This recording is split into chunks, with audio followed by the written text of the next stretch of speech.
بختیار خلجی کے بارے میں یہ تو تاریخ ہے کہ بہار کی فتح اس کے ہاتھوں ہوئی، اور تقریباً وہی وقت تھا جب دہلی میں ترکوں نے اپنی حکومت قائم کی تھی۔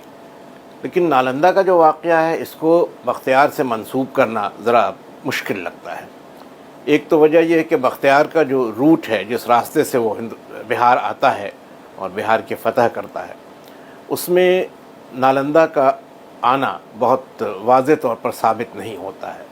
اس کا جو آنا ہے وہ ادنت پوری وہار پر ہے، جو بہار شریف کا شہر ہے۔ نالندہ پاس میں ہی تھا، لیکن یہ کہ ادھر سے گزر کر اس کی فوج آئی، اس کا کوئی تصدیق اس کی نہیں۔ ایک بات تو یہ ہے۔ دوسری بات یہ ہے کہ بختیار کے پہلے بھی اس علاقے میں آپس میں جو مختلف خاندان تھے، شاہی خاندان تھے، ان میں ایک کشمکش تھی۔ پال حکمراں تھے جو بودھ تھے، سین حکمراں تھے جو برہمن تھے، برہمنوں اور بودھوں کے بیچ ایک کشمکش جاری تھی۔ اور زیادہ امکان اس بات کا ہے کہ نالندہ یونیورسٹی یا نالندہ مہاوہار جو تھا وہ حکمرانوں کی سرپرستی ختم ہو جانے کی وجہ کر رفتہ رفتہ زوال پذیر ہو گیا، اور کسی ایک واقعے میں وہ بالکل جلا کر ختم کر دیا گیا ہو۔ اس کی تصدیق اس وجہ سے بھی نہیں ہوتی ہے کہ ایک تبت سے آنے والا بھکشو ہے دھرما سوامن۔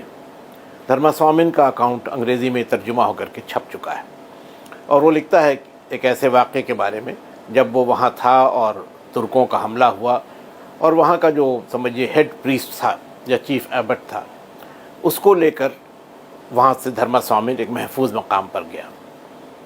تو اس وقت تک بختیار خلجی کے حملے کے بعد نالندہ میں تعلیم و تدریس ہو رہی تھی۔ یہ کہہ دینا کہ اس نے اس کو جلا کر کے ختم کر دیا، اس کی کوئی تاریخی سند نہیں ہے، ایک ذکر ہے جو چلا آ رہا ہے، اور اتفاق یہ ہے کہ آج بھی لوگ اس کو دہراتے ہیں۔